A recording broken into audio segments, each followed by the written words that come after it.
Greetings, Cap fans, and welcome to episode 212 of the Captain America Comic Book Fans Podcast. I'm Rick Verbanis. I am your host. I've got a co host. His name is Bob Lucius. Oh, Bob, it is the people's business. The election is in their hands. If they turn their backs to the fire and get scorched in the rear, they'll find they have got to sit on the blister. Well, that sounds uncomfortable. It does, doesn't it? Yeah. Where's that from, Rick? It is cited as being from Abraham Lincoln. Huh. Yeah, there was a uh, many times it's been cited to Lincoln. It was from a book that came out a year after he passed, and it was an interview with Abraham Lincoln, and this was a quote that I was saying. And so it's interesting, right? To me, what he's saying here is if they decide to turn their back on the fire, meaning they decide not to vote, well, if they turn their back to the fire, then you know their their behinds are going to get burned. And guess what? They got to sit on their blisters. You can't complain if you Mm-hmm. didn't vote. Is Very. basically the way I read this. That's a very earthy. It's a very earthy way to put it. But yeah, it makes sense actually when you put it that way. Yeah. So why am I Yeah. greeting you with a quote of Abraham Lincoln about elections, Bob? Well, because we have been talking about covering this issue for a very long time, Rick. And it just so happens we have an election season that we're deep, deep, deep in the heart of and careening toward its final conclusion. Indeed. If you're listening when this episode comes out, it would be October 30th of 2024.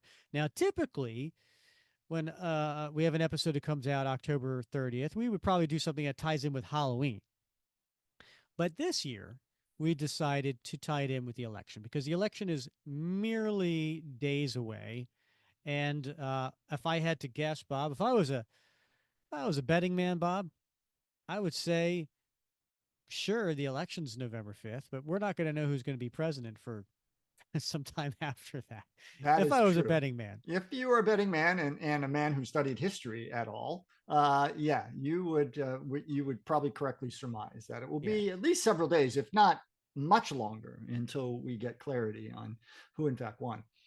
Yeah, because wow, it's a hotly contested, very close election. If you look at the polls, it is both sides. It's so close. It's too close to call in any of the board battleground states, so to speak. But Bob, I again I go back to the quote from Abraham Lincoln, and he's basically saying, if you don't vote, you have no reason to complain. You just have to sit on your blisters.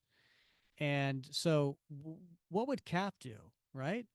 Well, too many people, too many generations ago, uh, over the generations, I should say, of people, patriots of this country, who battled, who fought, who gave their lives, who sacrificed, so that each one of us have the privilege and the honor to be able to determine who our officials are going to be to run our states, our counties, our and basically our country. So it's our obligation as citizens really to exercise that right. And what would Cap do? He'd vote. Yep. Yep, 100%. He would not miss out on it. And I don't know if I told you this. I give extra credit in my classes that I teach for registering to vote. For those who are eligible. I have optional assignments for those who aren't. Maybe they're foreign students; they're just not eligible to vote. But those that are, if they show proof of registration, and they don't have to show party affiliation.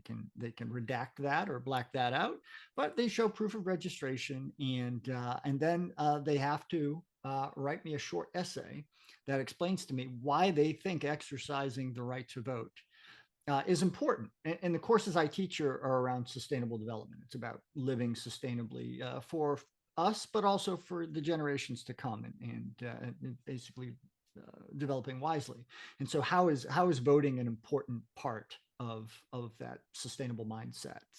So, if they do those two things, they get substantial extra credit in those years that we have election cycles. And what do you consider substantial extra credit? That sounds good to me. Yeah, well, it is. So it's in lieu of I have my class has a what's called a service learning component where students have to complete a certain number of hours of community service. The university requires 80 hours of undergraduate students. So for my class, it's generally around 5 hours. So basically, and that counts as 15% of the grade. So I allow them to do this in lieu of completing the 5 hours of service learning. Wow, that's pretty darn cool. Yeah. So it's a great option for folks who don't feel like doing anything, but maybe get too much schoolwork. Maybe you feel passionate about voting, or already have completed their 80 hours. This is just an alternate option for them.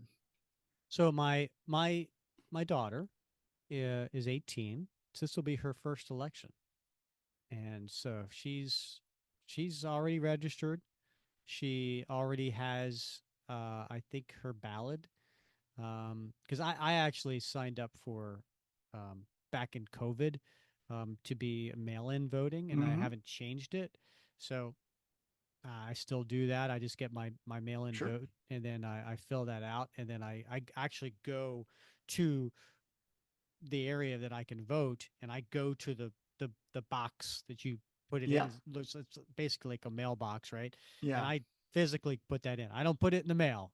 I go and I show up and I put it in the box, and my daughter I think is going to do the same. So she's excited for that, and I'm Yeah. excited for her to feel like she's doing her duty, and she's you know exercising her right to choose her officials.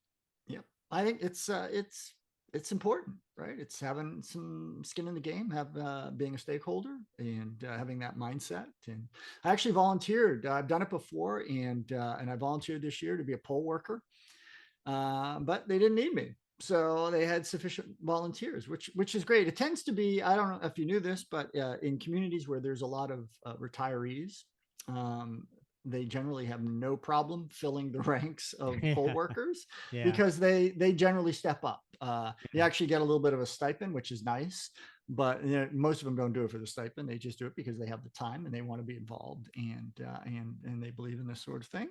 And so yep, I dodged it this year, but I have done it in the past. It's a lot of fun to do. It's hard work, requires some training, but you get to see like it in action, and it is kind of inspiring, I have to say. Hmm. My wife, she was a volunteer poll worker, but we don't talk about that. Well, as long as it was voluntary. Yes, exactly.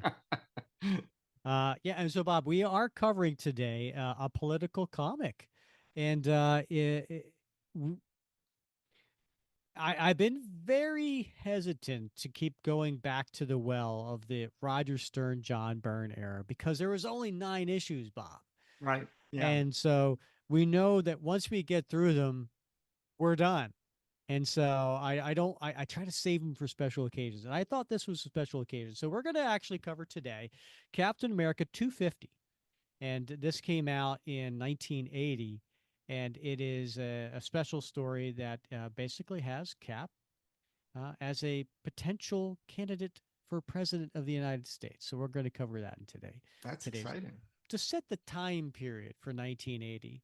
Um, this was a very interesting period, right? Because we have Jimmy Carter was the incumbent, and they were going through a really challenging time at that point, right? So there was the Iran hostage crisis, there was the price of gasoline, shortage that was going on.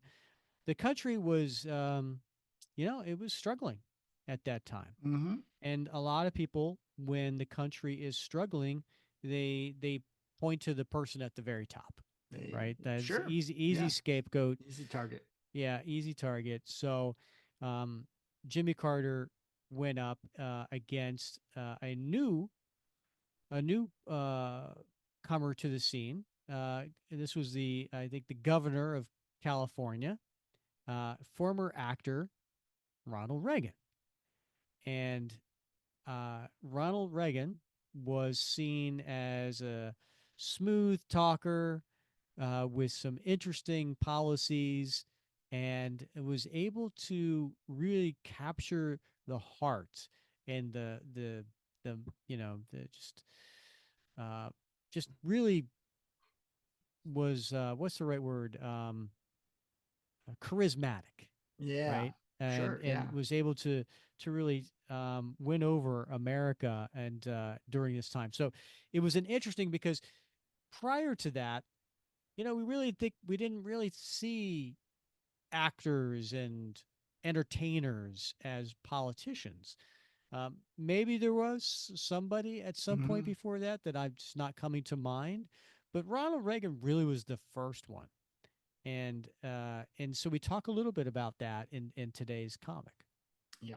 Yeah, those are all really good points. I mean, just the cultural milieu at the time in the summer of 1980, just as we're coming out of the primary seasons and the conventions are kicking off, just a perfect time, I think, for this issue to hit the newsstands, and I think I don't know, I imagine you plan on doing it. I think we're probably going to discuss the letter in the back, Mm-hmm. which discusses the Yeah. sort of where the idea behind this issue came from, and the powers that be thought now is the time for us to do this story. So I'm excited we're doing it because we've talked about it for a very long time, and you've been very patient and disciplined about holding your fire until you saw the whites of election night's eyes. Yes, I did. I wanted to make sure that we saved what little left we have of the Stir and Burn era for a special occasion like this. Bob, I am a little excited. I did end up I'm a big Fred Hembeck fan. I know. Yeah. Yeah, yeah, his when I see his art, it just brings a smile to my face, right? Yes. Because It's it's joyful. cartoonish, Yeah. you know. So I have a little collection here of Fred Hembeck cards, and they're all like Captain America related cards, and so uh, I I have I go up against several people on eBay when these Captain America related cards come up, right? And Yeah. because Fred Hembeck, he posts like five a day, every day, like clockwork, and I would love to get them all, but I'm focused on Captain America Yeah. and related cards. And so I have I don't know if you know this, I got a little bit of a nemesis out there when it Yeah. comes to Captain America art. Right. Yeah, I've heard that. Yeah. But I did end up getting, and this is somebody that you would appreciate. I did end up getting.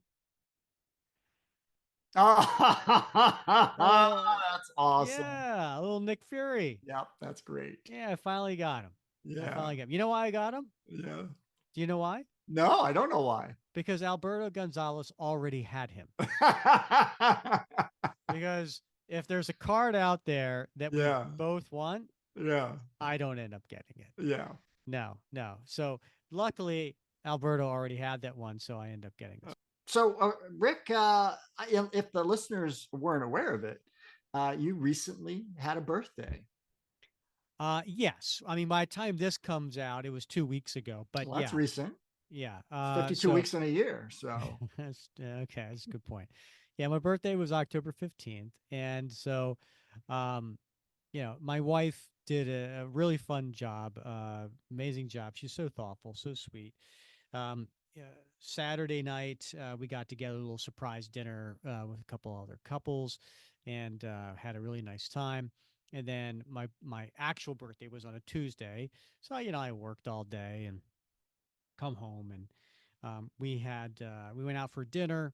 My wife and my daughter, who made a visit from her freshman year at college, to come and have dinner with us, and then we came back to the house, and there were some presents, and my son called. He shipped me a present, and it was really really nice. So then my daughter left, and it was time to open up my wife's present. And it was a card. And so she's like, "Oh, here's your present." And open up the card. Very sweet card. So, one of those three-dimensional cards, Nice. that Yeah. has things on it. It's like Yeah. flowers. Really manly card, right? Yep. So, but it was beautiful. I opened it up, and I'm gonna pause here. I'm gonna go back a few weeks. And so I go back into and Alberto, if you're listening, I love you. I He already knows the answer to this story. So, um, one of the things is it's like, listen, I personally, if I know somebody else is bidding on something and I don't have to have it, I'm gonna acquiesce. And like, I'm not gonna bid it up like you bid against other people, but I won't be the person bidding against you, right? And so there are times when, again, Alberto wants something, he gets it, right? And I'm kind of like, a little frustrated, but it is what it is. Especially since when it comes to like the big ticket items, right? I can't compete with Alberto on Right. a lot of things. Yeah. If it's on auction, if it's a fixed price and I just happen to get to it faster than him, then I luck out. But if it's an Yeah. auction, I'm generally not going to win, right? So I'm like, come on, let me have these 20, 30, 40, $50 things, right? Like let me Right. let me have these little ones, Yeah. right? Because I can't compete Throw with me you a on the other bone, one. man. Yeah, Yeah. right. Yeah, right. And it doesn't happen very often. So anyway, so he pings me, and there's a card that comes up, and it's so funny. It's like what happens is Fred, he posts on eBay roughly around noon Eastern time every day, 5 cards. And I go on during my lunch, and I'm hitting and I'm refreshing, and I'm like, okay, let me see. Is there any cap related? No. Every day. Is no, no, no. And then every once in a while, there'll be a Captain America related one. And I'm like, oh, I want that one. And then I'll, maybe bid on it. And then I'm the kind of guy who just like I'll bid on it, but then I'll wait to the end, which is a week later, and then I'll at the very end in the last few minutes, I'll start to hit it heavy. Like I don't want to Yeah. bid up the price in the meantime. Right. Yeah, Yeah. whatever. Yeah. So that's what happens.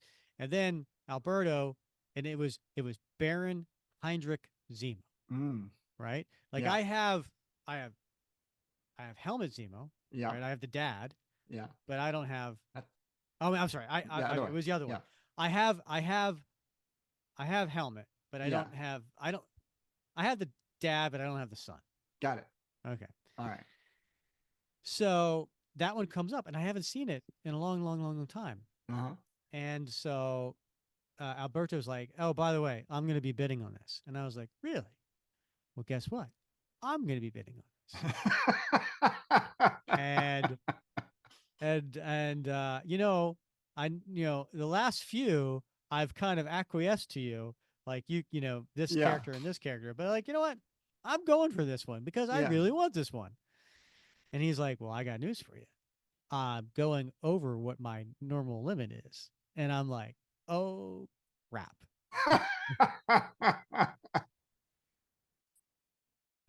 So, uh, several days go by, and again, I'm just waiting at the end. I'm like, I'm not going to bid this up. I'm going to wait to the end.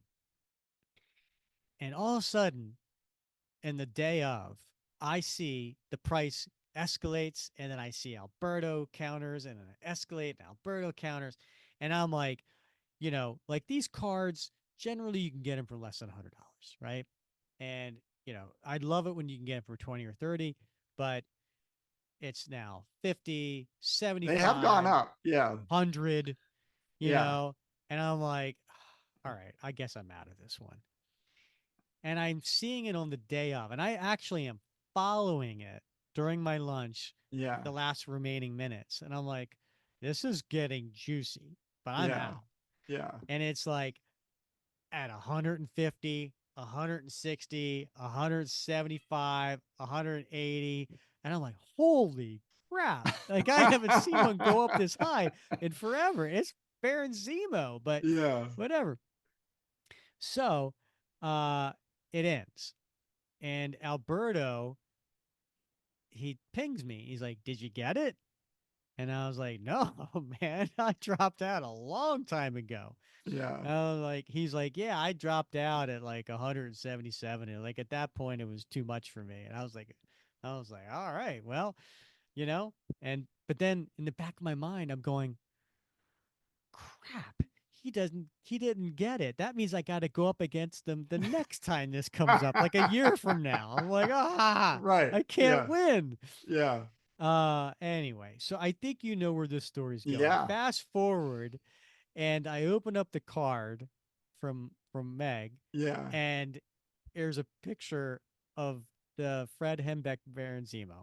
Yeah. And she's like, it hasn't come in the mail yet, but Yeah. I'm the one who won it.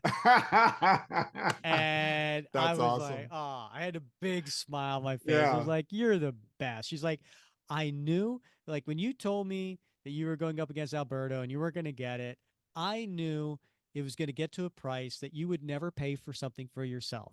Right. Yeah. So, but you would take it as a gift.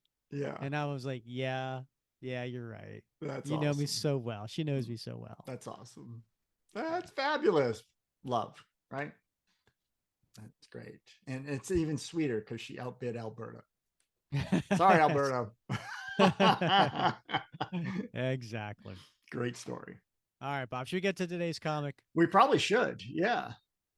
All right. So today's comic, as I mentioned, is Captain America 250. It had a release date of July 8, 1980, cover date of October 1980. So it did come out, about 3.5, 4 months before the actual presidential election. So it would have been on the stands during this time. The writer is Roger Stern, but there's a few other people that get kind of accredited to this, and we'll get to that as Bob alluded to after the story. The pencilers, we have John Byrne, and then inkers Joe Rubenstein, colorist George Rossos, letterer Jim Novak, editor Jim Salicrup. Oh, and by the way, I should probably mention penciler also. The very last page of the story is penciled by Ed Hannigan, which is interesting. I would love to know the reason why. Hmm. Bob, do you want to take the listeners through the cover? Yeah, I think probably anybody who's ever, seriously or even casually read Captain America comic books from, at least this time period, will know exactly what cover we're talking about when I start to describe it. And it is the quintessential Captain America for President comic book cover. So we've got a yellow background, and then very very large, probably occupying almost 80% of this page is a campaign button. And the campaign button has Cap's smiling face on it. And the southern hemisphere of this button is the red and white stripes, and the northern hemisphere is the sky blue background. And we see writing on it that says, he's the people's choice, Captain America for president.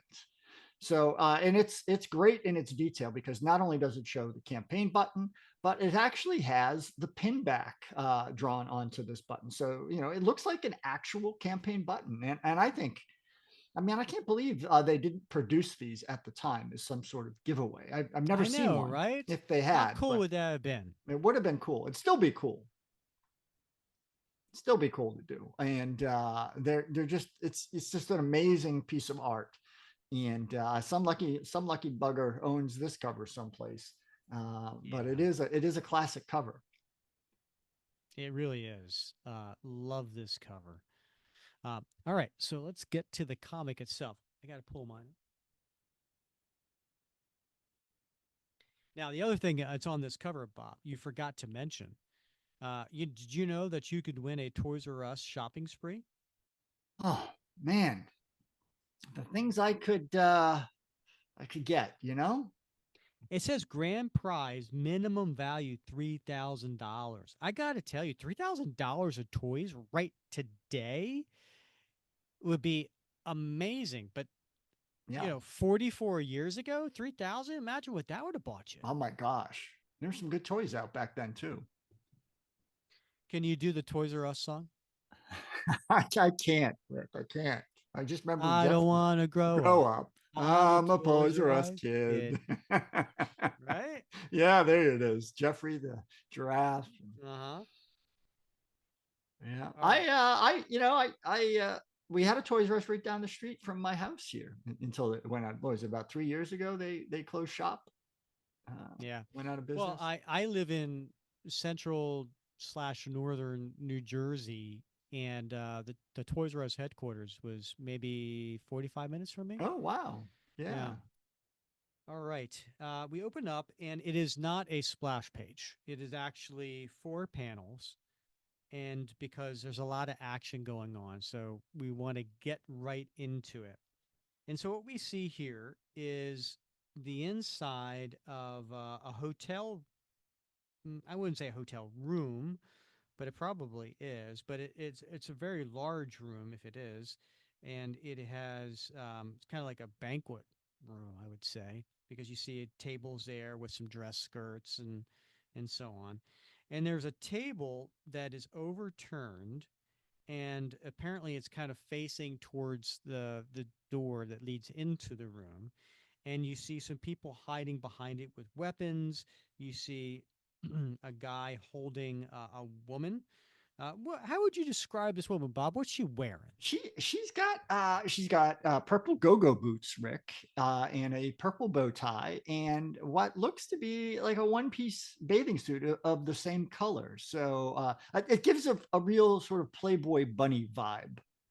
And she's Well, got she's got a hat on, right? I think those are, what do they call those? They're straw. I can't remember the name of that hat. It's sort a of press hat. looks like a press hat, but yeah, it's sort of like the kind you would see in a barbershop quartet wearing. Hmm. Right? And that's Bob, this. I can't help but notice you totally left out that she's wearing a jacket. You just focused Oh on the yeah, she boots, does. the bathing suit, and the bow tie, but Did you you say didn't. boots? Yeah, boots. Oh, okay. I'm sorry. I thought you said something else. But yeah, you're right. She is wearing she's wearing an orange jacket, pinstripe jacket, and with a very obvious campaign button on it that says NPP. Yeah, you know me. That's something totally else. Sorry. It's a sunny Saturday morning in New York City where a plush convention hospitality suite in a certain hotel has just been taken by force. This is the police. Throw down your weapons and no one will be harmed. The MLA never surrenders. And then he fires a gun, Bob. Bam! Hear me, police. We have your congressman and a hostess as hostages, and we are not afraid to die. Are you? Don't hurt me. Oh, please, please don't. For a moment, all is silent. And then things begin to happen very quickly. And then we see Captain America's round shield sideways facing us is going from left to right across over top of where the the the assailants are with their weapons, and they're all looking at the shield. Next thing you know, Captain America's bursting through the double doors. The starred and striped desk rips through the doors and across the suite, followed closely by its owner. Teeth gritted in determination, this living legend speaks not a word, launching himself forward with a speed that causes the room's occupants to gasp in awe and wonder. Turn the page. Cap is now on top of the assailants, punching them. He has crossed the room, vaulting over the makeshift barricade in an instant. To the terrorist, it seems almost as if time is standing still. The Avengers move so fast. As the first gunman goes down, his hostage mouths a silent prayer and drops to the floor. Seemingly without effort, this one man strike force takes out the second terrorist and sets his eyes on the third. And that final gunman, despite his boast, feels his blood run cold. In such a situation, most men would hesitate, fearing to make another move, lest the hostage be harmed. But this man is the veteran of 1,000 battles. He knows exactly when to act so that the life is saved and the terror is ended. He is Captain America. No more need be said. And at this point, he's jumped over the table, he's punched one, he's kicked the other, he bounces and ricochets up with a kick to the third. All along, his shield is still sticking in the wall from where he threw, apparently, as a distraction. The battle is over 3.7 seconds after it began. So imagine everything I just described, Bob, but in 3.7 I know. seconds. I love that. I love the precision in that. And then coming in through the door is a load of policemen, as well as a uniformed, well, not uniformed, I would say he's wearing a suit officer. Congressman Gunnersman, I'm Agent Zimmer, FBI. Are you all right? Yes, I believe so, but if Captain America hadn't arrived when he did. And then there's Cap standing there, holding in his arms, and her head is at chest level because he's that much taller than her, is the woman that you so called a Playboy bunny. He's holding her in his arms, consoling her. She is the hostess with the mostest. I was glad to lend a hand, sir. It's just lucky I was in the area when this ruckus started. There, miss. It's all right. I'd like to add my thanks, Cap. There's no telling how many lives we'd have lost if you hadn't stepped in. I just wish encounters like this weren't necessary, Zimmer. When will men learn that no cause justifies terrorism? I'd like to know the answer to that one myself. Looks like these boys were really playing for keeps. The bomb squad found enough plastique explosives on them to blow up the entire convention. And at that moment, there is another man trying to break through the police. How would you describe this man, Bob?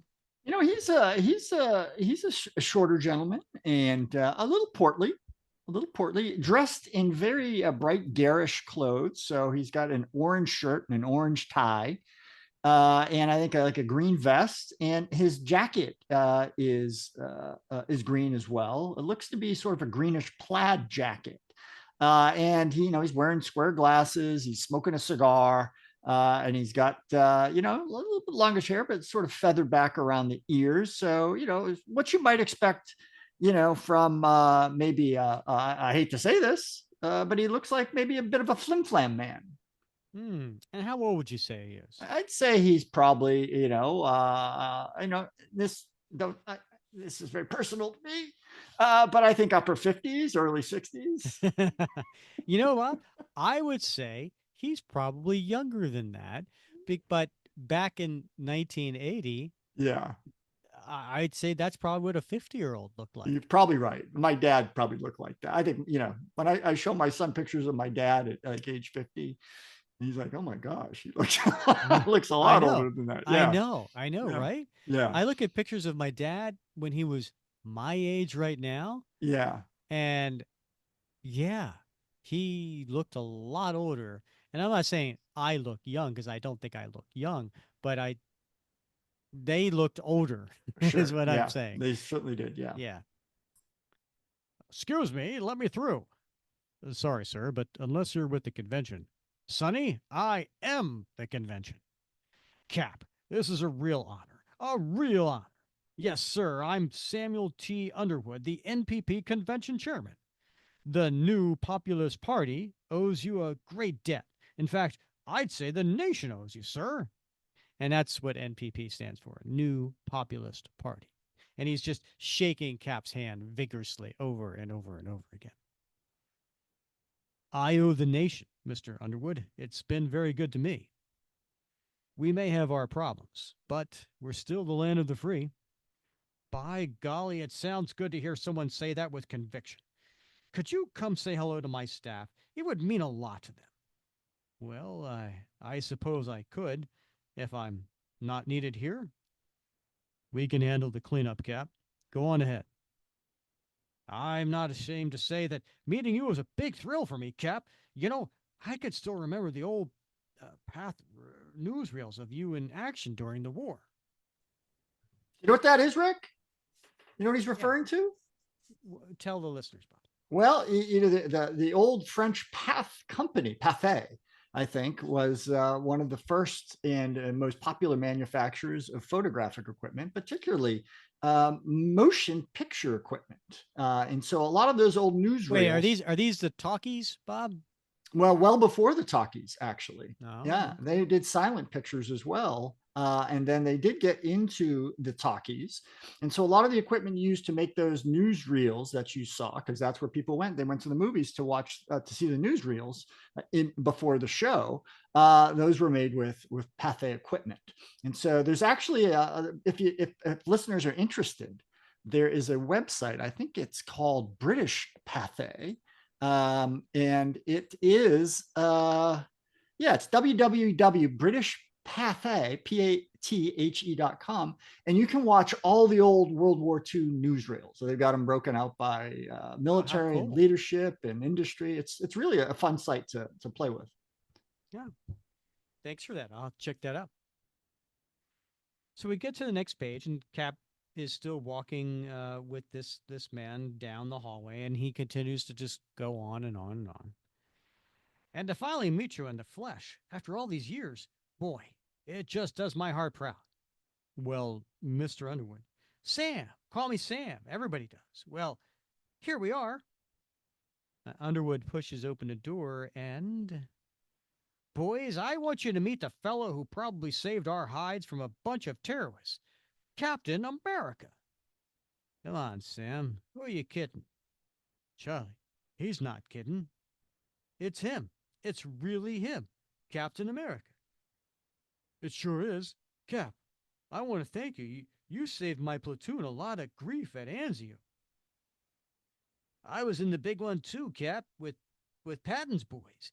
Hey, were you really frozen in ice all those years? Yes, I. You still look like $1,000,000, Cap. You ever think of running for office? Now, Charlie, I'm sure Cap has enough to. Hmm. Wait a minute. Sure, that would work. It'd work like a charm. A 50 million vote charm. Cap, how would you like to be the new Populist Party candidate for president? Thanks for the offer, Sam, but I'm afraid I'm not much of a politician. The people don't want a politician, they want a leader. Sam, you're serious, aren't you?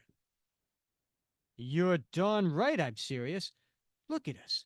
We formed the new Populist Party 3 years ago with the idea of giving the people a viable political alternative. And what do we have to offer as presidential material this year? The same type of political idiots that demos and GOP keep putting up. We're not a third party. We're just a feeble echo, a joke. The people want to change, Cap, and you could be that change. And he points to a couple of different candidate opportunities, a governor and a senator. You know, you're right. It just might work. No. Might work? No might about it. It will work. Who could refuse to vote for Captain America? Cap's a little uneasy about all this. But yeah, a real leader for president. People would have to settle for the lesser of two evils. They'd actually have someone to vote for. Say you'll do it, Cap. Please, say you'll do it. Look, I'm really flattered, but I couldn't. Cap, I know you got your career, but there must be other Avengers who could pick up your workload. We need a man like you. At least Promise me you'll think about it. Well, all right. I'll think about it. As he turns and he walks out the door, and then he thinks to himself, but not too serious. There goes Cap. God bless you. Well, so much for that idea. We'll never convince him to run. We won't have to, Marty. The American people will convince him for us. Well, don't just stand there. Start having cap buttons and posters made up. If I work this right, Cap's senses of duty will force him to run. And he picks up the phone and starts dialing. Hello, Daily Globe? Have I got a story for you? So then we cut to Steve back in his apartment, and he's in his cap uniform, but he's putting on civilian clothes over top of it. Minutes later, in the Brooklyn Heights apartment of Steve Rogers, I still can't believe that they consider running a candidate who has no experience in government. That sounds a little familiar in 1980. Sure does. Judging from the shifting on the floorboards, I'm about to get a visitor. I better stash my shield. That's the nice thing about older buildings. They always let you know when company's coming. And he opens up the door. Good morning, Josh. Oh, morning, Steve. You ready for a day of manual labor? I've been looking forward to it. And actually, it's fun. Josh has got his hand up like he's about to knock, but Steve opened the door before Josh could actually knock on the door. Good. Say, before I forget again, this letter came for you the other day. Looks like it could be important. Oh? And Cap opens up the letter. This is some sort of questionnaire from the Department of the Army. We are updating our files. Please fill out in triplicate, etc., etc. Yep, same old Army. Some things never change. I'll fill this out later, Josh. I don't know why they want all this info. But knowing the Army, I doubt that it's very urgent. And then he puts it on the table and he leaves his apartment, closing the door. That seems like a little bit of what's the right term for that when they drop a hint of A little something. foreshadowing. Foreshadowing. Thank you. Mm-hmm. That's exactly what I was looking for. And so we see Josh and Steve walking down the outside steps of the apartment building. And who do they see, Bob? It's Bernie. It's Bernie. Yeah, Bernie's your favorite. she is. Yeah, Yeah. I like a little Bernie. You know, Bob, did I tell you? I picked up recently. I haven't gotten in the mail yet. It should be any day now. I picked up a page with Bernie on it. You didn't mention that. No. Yeah, I'll share it in the Facebook group. But you know, it's only so often. It's actually pretty rare that a title page splash from Captain America by Mike Zeck comes up. Mike Zeck only did 30 title page splashes. So they don't come up very often. Mm-hmm. This one for issue 258 became available. Now, 258 was the first issue Zeck did to start his run. He did one issue a couple years before that, but 258 really kicks off his run, his Mm-hmm. 3-year run of being on Captain America. And he actually pencils and inks it himself. And you open it up, and it's Steve and Bernie dancing in a nightclub that does big band, and Mm-hmm. it's a really good pensive look of Steve, kind of lamenting, kind of that man out of time look, but Yeah. it's quintessential Mike Zack in the face. Yeah. It's really cool, but Nice. it's Steve and Bernie's very first dance, Yeah. and so it's cool. So I it was at a really good price, so I was like, I got to jump on this. Yeah. Awesome. That sounds great. I can't wait to see it. So here's Josh and Steve coming down the stairs, and they see Bernie standing out on the street with a bunch of boxes. And how would you describe Bernie? What's she wearing? No, she's wearing some lavender linen pants. They're bell bottoms, which are awesome, and they're patched, so which means they're her working clothes. And she's got like a nice, linen shirt, maybe the sleeves pushed up, and her hair's in a kerchief. So she's ready to work. And you can't tell from the boxes that she's holding in front of her midsection, Bob. But it's a half shirt. Oh my, Yeah. yeah. Have no fear, Lady Rosenthal, 'cause Cooper and Rogers are here on the ball. We'll move you in quick and fast and on time, and it won't even cost you one thin dime. So speaks the graduate of the Muhammad Ali School of Poetry. Hey, Steve. Hello, Bernie. I just hope our buddy's back is in better shape than his verse. Looks like you have quite a load there. Cut to the next page, and we're inside Bernie's apartment with all uh, aforementioned boxes now in her apartment. Indeed, several hours later. And we see Josh is sitting in a chair with his feet up on a box. Steve's still got carrying a box, and then you see Bernie in the kitchen. Man, I thought we'd never get finished. How does Steve do it? He carried in at least twice what I did, and he's not even breathing heavy. This is the last of the boxes, Bernie. Where do you want it? Just set it down anywhere, Steve. I'll unpack everything later. Is there anything else I can do? Hmm, I could think of several things. But for now, why don't you sit down and have some coffee?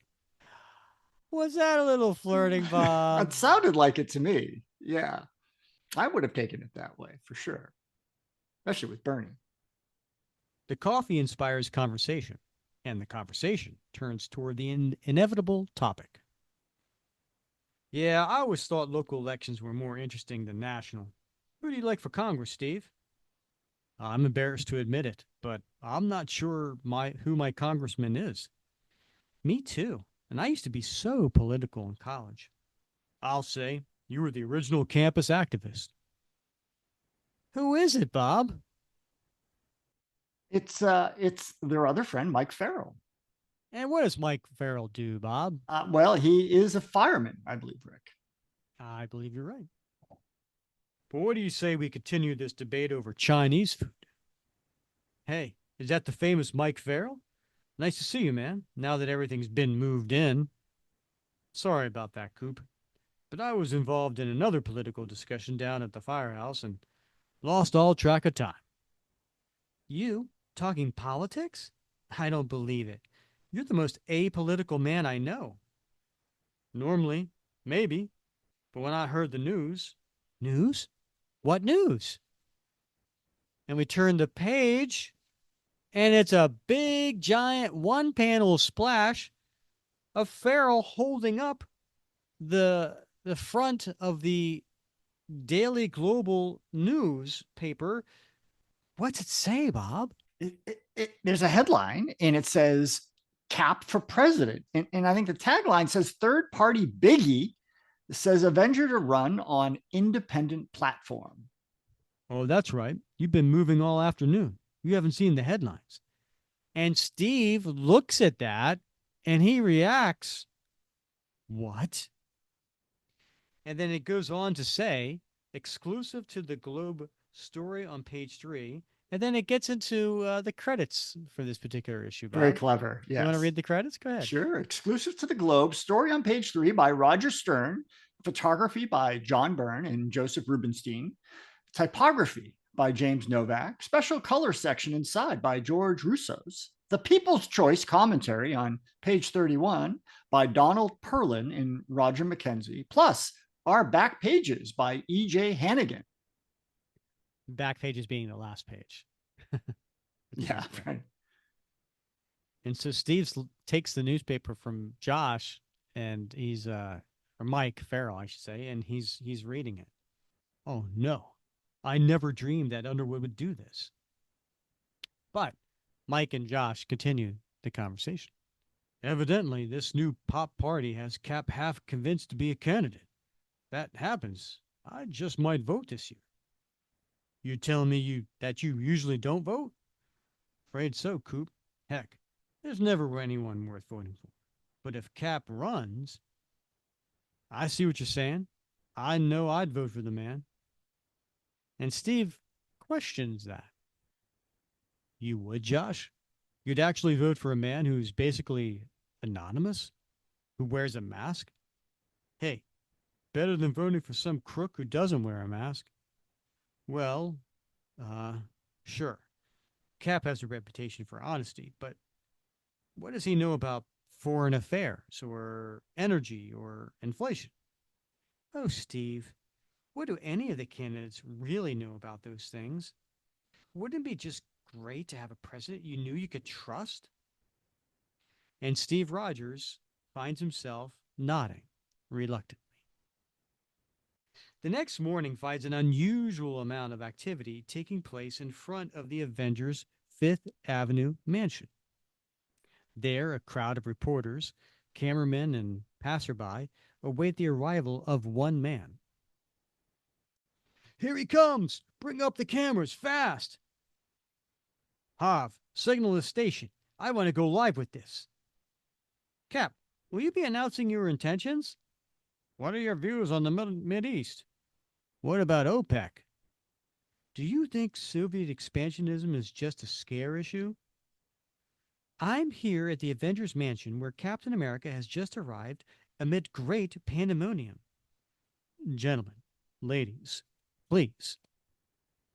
I'm in a bit of a hurry, and I really don't have anything to tell you. Cap, Cap, when will you? Later, all right? Maybe I should call a press conference before this gets totally out of hand. And as he's walking up to the front door, who's there to greet him? It's Jarvis.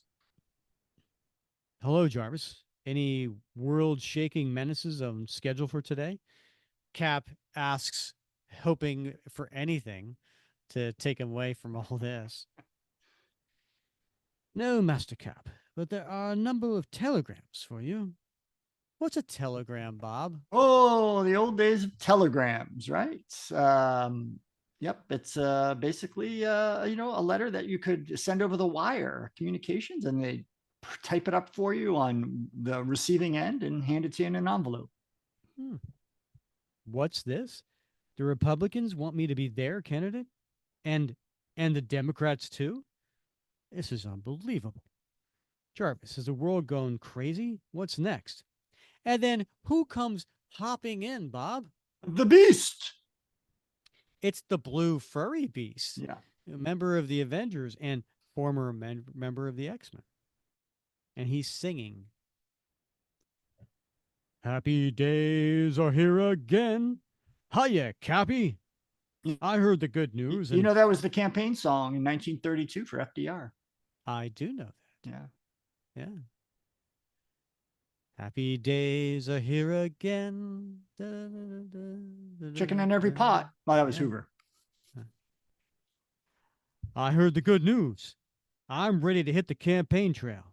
And he's swinging a miniature American flag, and he's got that same type of hat that the Playboy Bunny was wearing earlier, but this one has got like American flags all over it. I can guarantee that you'll sweep the mutant vote. And then, of course, there are my lady friends.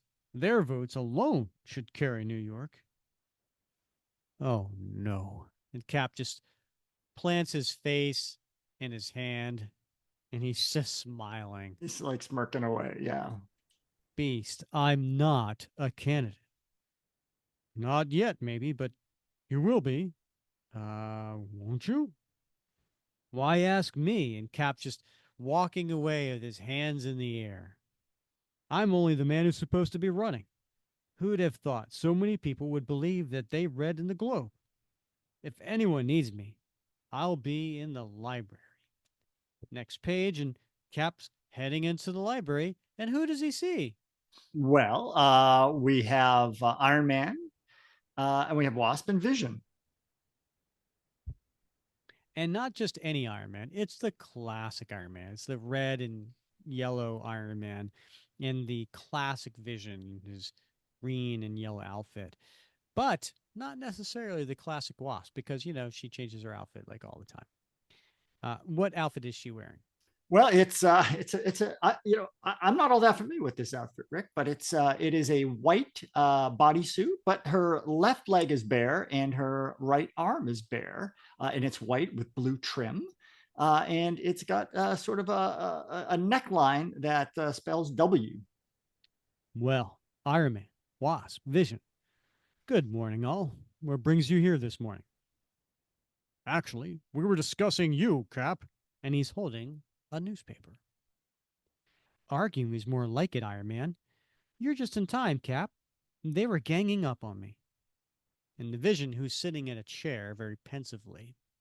Now, Jan, we were merely pointing out the weaknesses of your position. I'm sure you can guess what the coffee clutch is all about. You're not serious about this presidential nonsense, are you?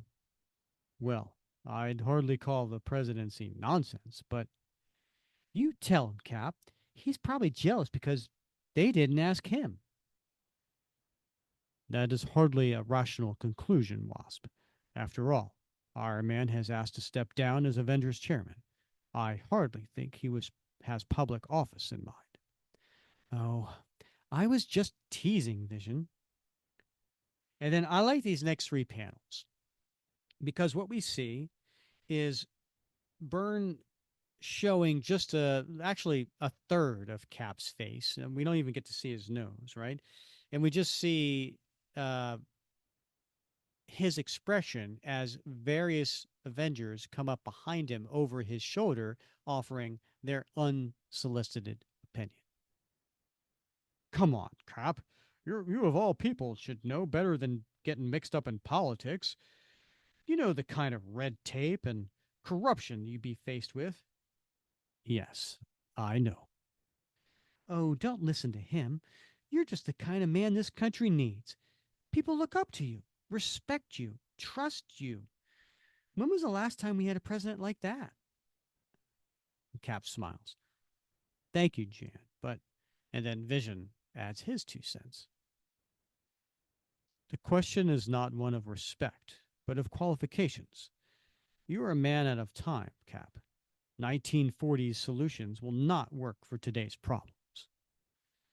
Look, none of this candidacy was my idea. I appreciate your advice, but I'm like Iron Man. I can't believe anyone is taking this seriously. And then Jarvis opens up the door. Pardon me, Master Cap, but the White House is on the phone. They wish to know if you'll be needing Secret Service protection. Yeah, of all people, Cap would Right. need it, right? Love it. Yeah. Jarvis has a smile on his face too. So And Cap just puts his head down, turns, and leaves the library. What? You mean the president considers Cap a viable candidate? He should, Master Ahmed. His party does. What should I tell them, sir? Tell them I have a lot of thinking to do, Jarvis. Meanwhile, on the sidewalks of New York, and then we see various people giving their thoughts on the fact, hearing that Cap may be a president candidate. We asked passerbys their reaction to reports of Captain America's possible candidacy. It's the best news I've heard since the moon landing. I remember Cap from the war years. He's just what we need. I'm sure he'd be a good leader, but we know so little about him. Where does he stand on minority rights? On aid to education? On housing? Give me a break. This is just another attempt by the CIA to fraud the electorate. I don't even believe there is Captain America. I mean, I've never seen him. And then we cut to Dum Dum Dugan and Nick Fury. By the next day, the subject of Cap's candidacy is on the minds of all manner of people. And here we are. We see Dum Dum Dugan and Nick Fury. What do you think, Nick?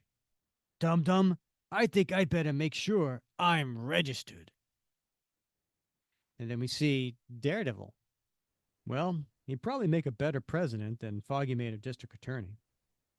And then we see Spider Man. He's upside down, hanging from a web, reading the newspaper. Funny, I never thought of Cap as the political type. And then we see Doctor Strange sitting in his chair, but the newspaper he's reading is just floating in the air in front of him. Interesting. I pray to Vishanti that he makes the right decision. And in the offices of the New York's Daily Bugle, we have Robbie Robinson coming through the door into uh, is it John Jameson's Jonah Jay coming into Jonah. J. Jonah Jameson's office. There you go. What's the word, Jonah? We'll be endorsing Cap if he decides to run. I don't know, Robbie. I just don't know. He looks out the window.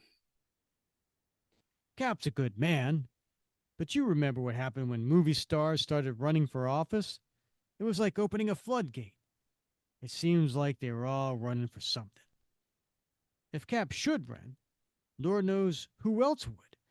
I could see it now. Iron Man for governor, Mr. Fantastic for senator, or even Spider Man for mayor, eh? What?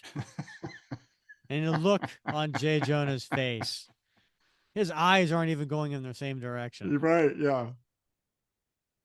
And then Robbie leaves, and there's a whole bunch of looks like curse words going on behind him as he's leaving. Yeah. He And saunters out of the office. yeah, Robbie just says, I take it then that we won't be endorsing him. And as twilight overtakes the city, the man of the hour finds himself traversing the rooftops of the Lower East Side in search of an answer. I had no idea the public reaction would be like this. I'm flattered that so many people think I'd make a good president, but how could I possibly run?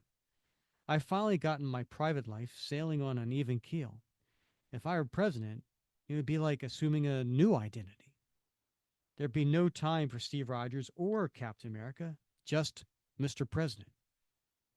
Hey, that old abandoned building. I know that place. That's the building where Steve Rogers attended school back in the 30s. From the looks of it, it's been condemned for some time now. It's a wonder that it's still standing. The city must not have been able to afford to tear it down. Boy, does this bring back the memories. For several minutes, the Avenger stands stock still, awash in his own thoughts, and then he creeps in through the window. I just have to take a look around. This place was a part of me for so many years. Bob, did you ever go back to your old school? I have not been back there since I was in college. No. Although I went back to, my college this year, and that has been, 35 years. So, Mm-hmm. but no, my high school or anything like that. No, I haven't been back in a very long time. Hmm. The building still stands there, still being used. Oh, they didn't condemn it after you left? They did not. Yeah. Decided to Hmm. just keep using it. Next page, and we see Cap in uh, an old abandoned classroom and, of disrepair, but the desks are still there. And there's wooden floorboards. So it definitely has an old look to it. Well, I'll be. Some of these desks are still in place. It seems like only yesterday I was a student here. I can still recall sitting in that front row seat as Mrs. Crosley tried to shove some knowledge into our heads. She was a tough teacher, but fair. I can almost see her, standing there, ramrod straight at the blackboard. And then there's a flashback to when Steve was young. and again in in the front row. And there she is at the chalkboard, pointing to where it says civics test Monday. If you girls would stop passing notes for a minute, I'd like to remind you about the civics test next week. I hope that your scores will be higher this time. You know, you children are very lucky to be living in a country as free as this one. The United States offers its citizens more rights than any nation in the world. But along with those rights comes certain duties as well. It's the duty of each one of you to see that this land stays free, to see that justice is extended to all.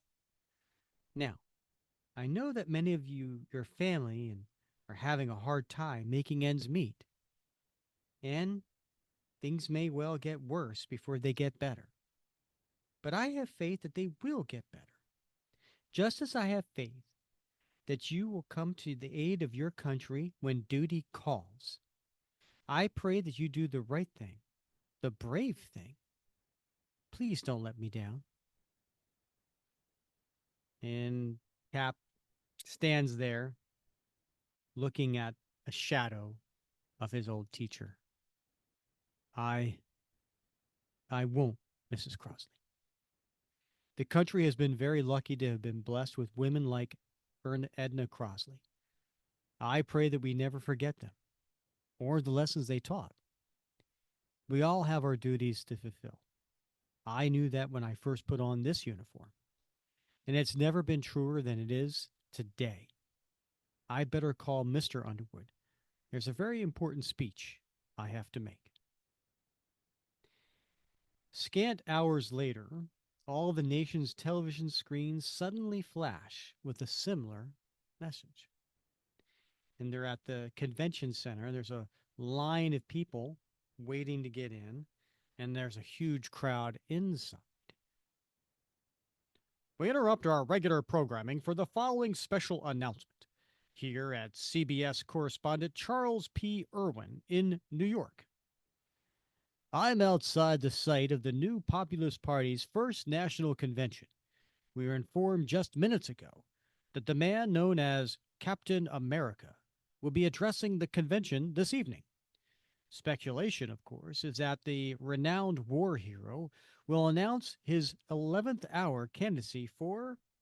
Excuse me. I'm getting a signal from the floor that convention chairman Samuel T. Underwood is about to introduce Captain America to the assemblage. As you can see, there's quite a demonstration going on. Dozens of posters have appeared seemingly from out of nowhere. And, yes, Mr. Underwood is now at the podium. And standing there is Sam.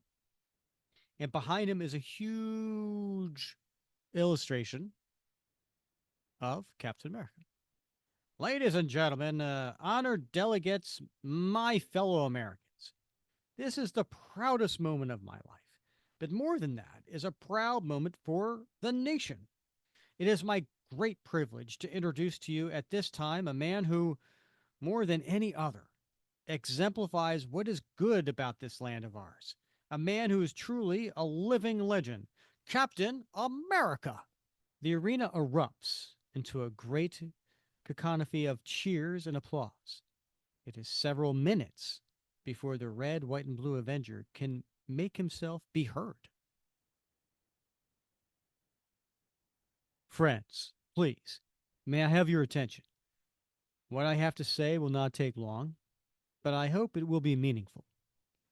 As you're all well aware, there has been a lot of talk these past few days, talk triggered by certain stories appearing in the press. I have given much thought to those stories and to the public discussion they inspired. I have to face the question of whether or not I should be a candidate for the President of the United States. You're the man, Cap. And then people continue to erupt in cheers. Once again, Cap must wait for the tumult to die down. As I was saying, I gave this much thought, and I have come to my decision. The presidency is one of the most important jobs in the world. The holder of that office must represent the best interest of an entire nation. We must be ready to negotiate, to compromise, 24 hours a day, to preserve the republic at all costs. I understand this. I appreciate this. And I realize the need to work within such a framework. By the same token, I have worked and fought all my life for the growth and advancement of the American dream. And I believe that my duty to the dream would severely limit any abilities I might have to preserve the reality. We must all live in the real world, and sometimes that world can be pretty grim. But it is the dream, the hope, that makes the reality worth living. In the early 1940s, I made a personal pledge to uphold the dream, and as long as the dream remains even partially unfulfilled, I cannot abandon it. And so I hope you can understand that, in all fairness, I cannot be your candidate. You need to look within yourselves to find the people you need to keep this nation strong, and God willing, to help make the dream come true. The courage of life is often a less dramatic spectacle, but it is no less a magnificent mixture of triumph and tragedy. A man does what he must, in spite of personal consequences, in spite of obstacles and dangers and pressures. And that is the basis of all human morality.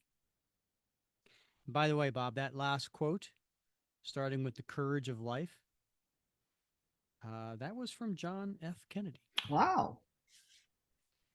And as we hear this, as Cap is speaking, and he disappoints the crowd, he walks, and everybody puts down their signs, and they kind of start to disband. And it's a very kind of solemn, melancholy end to the story, including seeing on the ground that people are walking over posters that say Captain America for President. The end. Well, could have gone either way. What does that mean?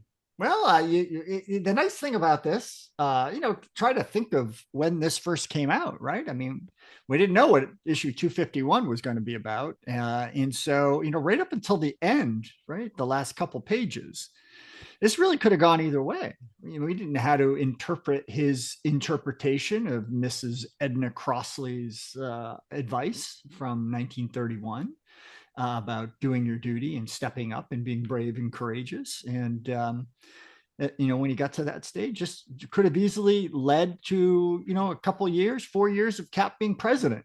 And in the stories we read after that, might have been President Cap. That's true.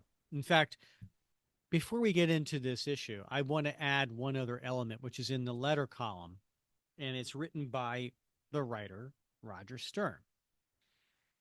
Captain America for President, the story behind the story. The stories which appear in comics often evolve through a bizarre set of circumstances, and this issue was no exception. It all began nearly a year ago when yours truly was a somewhat harried editor of several Marvel titles. As I recall, I was sitting at my desk worrying over some story. Editors do that a lot. When Roger Mackenzie and Don Perlin sauntered into my office. Raj and Don were deeply involved with Captain America at the time, and both of them seemed fairly excited over a new story premise. And by the way, Don Perlin was the artist, and Roger Mackenzie the writer. Um, and unfortunately, Don Perlin passed away earlier this year in May.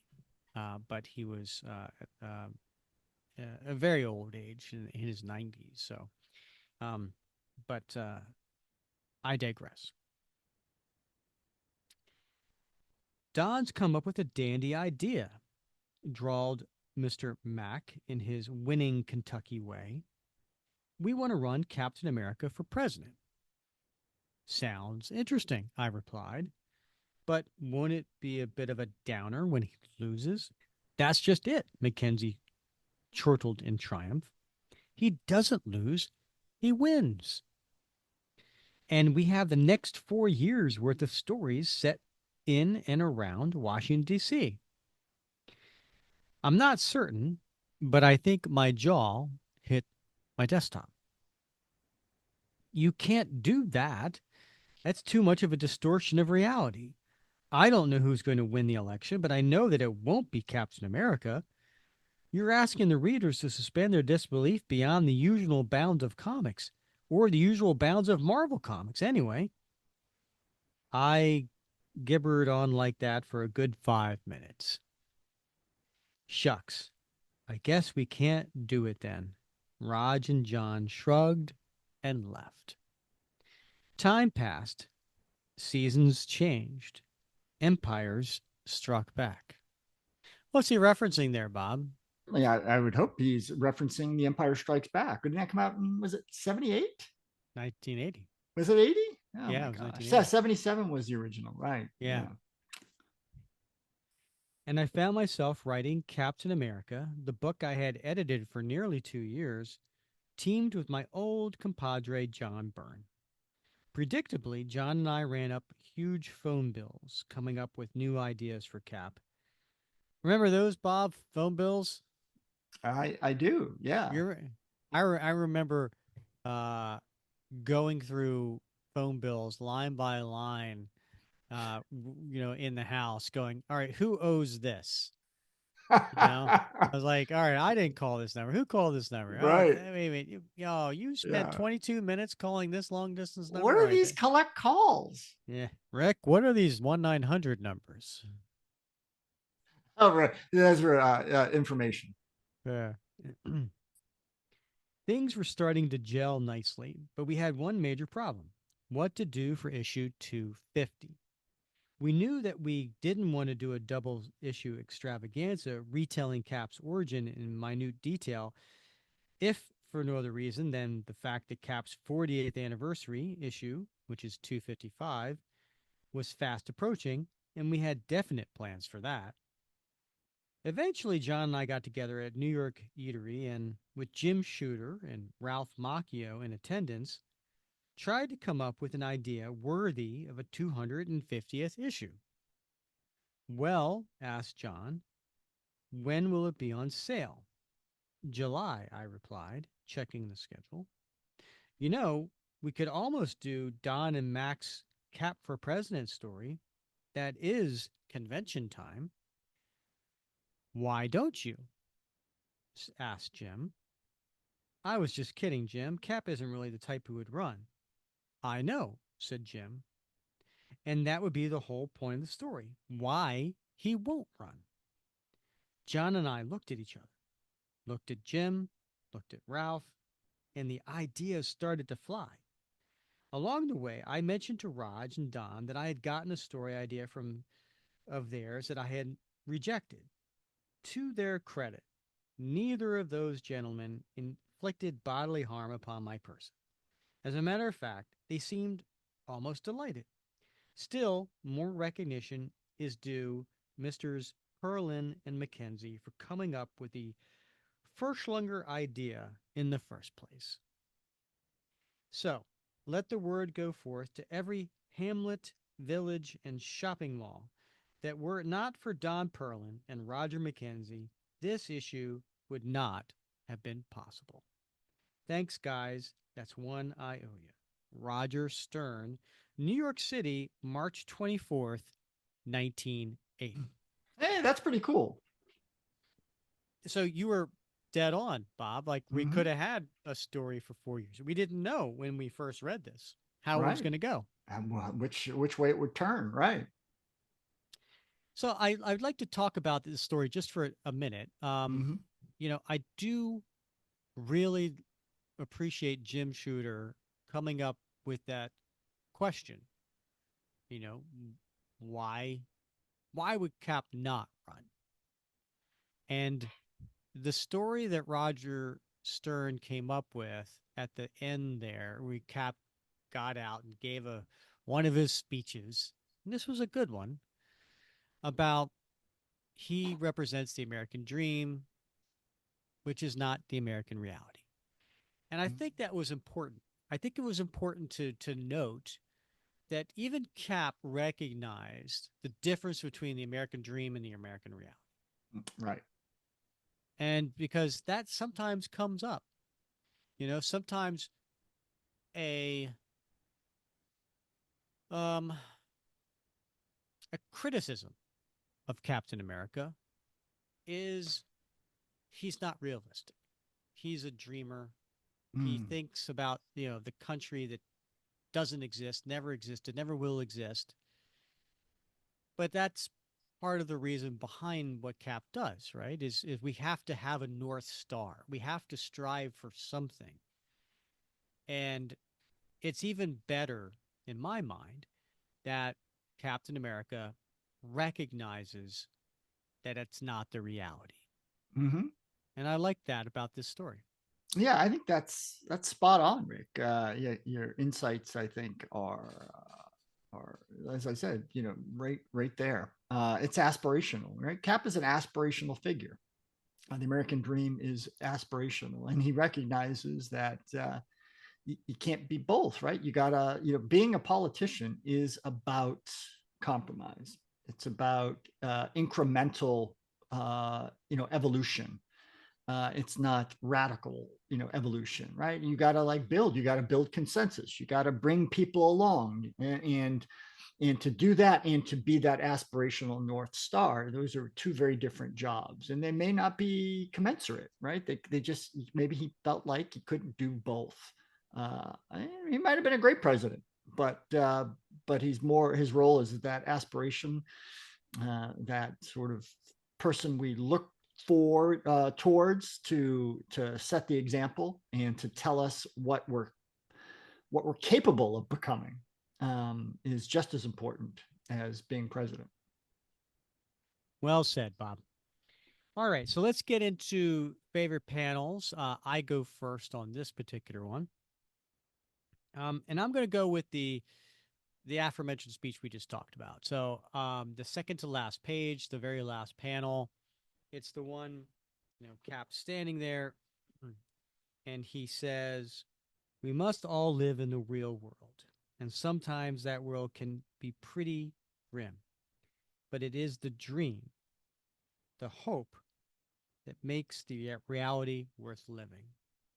And it's a nice image of Captain America standing there in his uniform with his shield. It's a good image of John Byrne, and I like what he's saying. Mm. So I'm going to go with that being my favorite panel. Oh, good. I like that one. That's an important one, I think. How about you, Bob? What's Uh, your favorite panel? I'm going with that full page splash with Steve looking at the headline of the Daily Globe Extra, Mm, and seeing his mug as Captain America on the front page with the announcement that, Cap for president. I think that's just a genius. Very clever use of the newspaper. Not only to put the credits, but it looks like a real newspaper, and yeah. it's just great. Those little fake daily bugles Mm-hmm. that Marvel has published from time to time, as Yep. they come out with new stories. I have a bunch of those. I love those. And so, again, I can't believe they didn't come out with the campaign pins. But, probably if they'd been doing those at the time, there would have been something like this as a promo that they had sent out. All right, Bob. What are you putting on a T-shirt? Well, Rick, I'm going to go page one. Okay. And it's that middle panel. It actually doesn't have Cap in it, but it has his shield. I love that. Yeah, I love Yeah. that. It Can you was imagine almost that? one of it was almost one of my well, it was almost going to be my favorite panel. Really, it's a My great panel, yeah, right? And then things began to happen very quickly, with his shield moving across the yeah. panel from left to right. That would look awesome on a T-shirt. And it wouldn't have to have a Yeah. cap because you know where that shield's coming from. Hmm. Yeah. And how about yourself? I am so glad you didn't take it because I am putting the cover Ah, on yes. my t-shirt. Yeah, okay. I want to see the button, the Captain America for President with that big smiling face done by John Byrne and Joe Rubenstein. I want that on my t-shirt. Definitely would wear it during any uh, election year, and I'm sure I'd get a lot of high fives and be Indeed. like, "Yeah, let's go with that." How is this not more widely available? I don't know. Right? It's I don't know. crazy. For as many different cap t-shirts with as much many different cap creators, on cap t-shirts. How is this not on a t-shirt? I don't know. I don't know, but I definitely would want Yeah. Good choice. one. Yeah. Time Yeah. capsule. Yeah. What is your time capsule? I'm gonna go with the schoolhouse. Ah, I'm gonna go nice. with the schoolhouse. So that Yeah. was where it's the old floorboards you see on the floor there, right? So it definitely had an old style look to it. So Yeah. to All me, right. yeah, I'm gonna go with that. I like that. All right. How I'm about gonna you? go. I'm gonna Rick, I'm gonna go with the hostess with the mostest. The hostess cupcake that we see on the first page. And I'm thinking to myself, 1980, I guess, yeah, it was still a thing to have Playboy like bunny Mm, hostesses at sure. political events, right? I'm not sure Yeah. that would fly in 2024. I don't know if you knew the last of the original Playboy bunny clubs closed in 1988. One opened briefly. I think they opened it in like in New York City in 2018, and it went out of business in 2019. But the original ones went out of business in 1988, 8 years after this issue came out. So it had already sort of reached the end of its shelf life by then. So when I see like this Playboy bunny-esque hostess, I think to myself, yeah, this would definitely not go over well today. Mm, But it is, a moment for the time capsule of 1980. I like it. I think that's a good choice to put in the time capsule. All right, Bob. Gotta tell you, it's as always. It's been a lot of fun wrapping cap with you. It has. I'm looking forward to the next go around. Yeah, are you? I'm looking forward to the election, Bob. What are you going to do on election day? What's your plan? What's your voting Uh, plan? my plan is to go to work, Rick. I've already voted, so I'm going to go get some work done, and then I'm going to come home and I'm going to have a stiff drink or three. Yeah, I think Uh, we're all gonna need it. go to bed early. Yeah. Uh, So and then hopefully wake up to a little less craziness. we can all hope. I can all We can hope, all right? hope. Yeah. Yeah, springs Uh, eternal. all right. So everybody out there, please go outside and vote. Do your due diligence. Do make Cap proud and make sure you vote in this election. Um, and then also, while you're at it, you know what? You might want to vote for this podcast, however you can do that. Whether that's a thumbs up, whether that's a subscribing, whether that is sharing on various social platforms, whether that's leaving comments. Please do it all because we really do appreciate it. Yeah, without your support, we wouldn't be doing this every week. So thank you so much. And as always, thanks for listening to another episode of the Captain America Comic Book Fans Podcast.